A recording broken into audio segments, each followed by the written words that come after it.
ప్రతి కథలో ఒక సందేశం, ప్రతి మాటలో ఒక మధురం. ఇక్కడ మీరు వినేది మన హృదయాలను తాకే తెలుగు కథలు. పిల్లల కోసం, పెద్దల కోసం అందరికీ వినిపించే అందమైన కథల లోకం. ఇది మీ తెలుగు స్టోరీస్ వరల్డ్.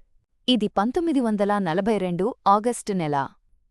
గాంధీగారి భారతాన్ని విడిచిపో పిలుపుతో దేశమంతా మోగిపోయింది.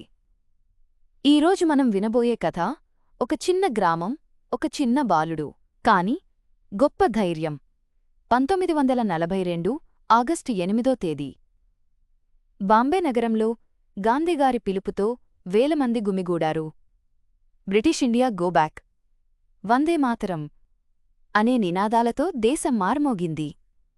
ఒక చిన్న గ్రామంలో రామయ్య అనే రైతు ఉండేవాడు. ఆయనకు సూర్య అనే 12 ఏళ్ల కుమారుడు.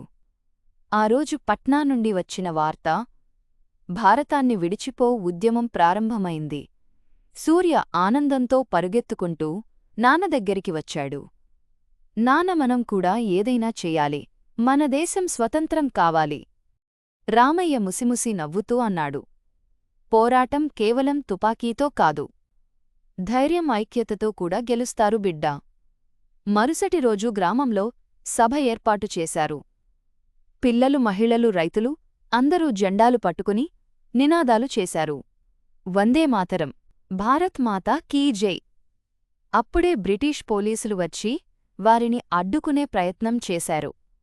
కాని గ్రామస్థులు వెనక్కి తగ్గలేదు. సూర్య తన చిన్న జెండాను ఎత్తి గట్టిగా అరిచాడు, స్వతంత్రం మా హక్కు. ఆ స్వరం గ్రామమంతా మార్మోగింది. పోలీసులు వెనక్కి వెళ్ళిపోయారు. ఆ రోజు నుండి సూర్య పేరు గ్రామంలో ధైర్యం, దేశభక్తికి ప్రతీకగా నిలిచింది. ఈ కథలోని నీతి, దేశం కోసం వయసు ముఖ్యం కాదు, ధైర్యం, ఐక్యత, త్యాగమే స్వాతంత్రానికి పునాది. ఈ కథ మీకు నచ్చితే లైక్ చేయండి, సబ్స్క్రైబ్ చేయండి మరియు బెల్ ఐకాన్ నొక్కండి. ప్రతిరోజూ ఇలాంటి అందమైన తెలుగు కథల కోసం. ధన్యవాదాలు.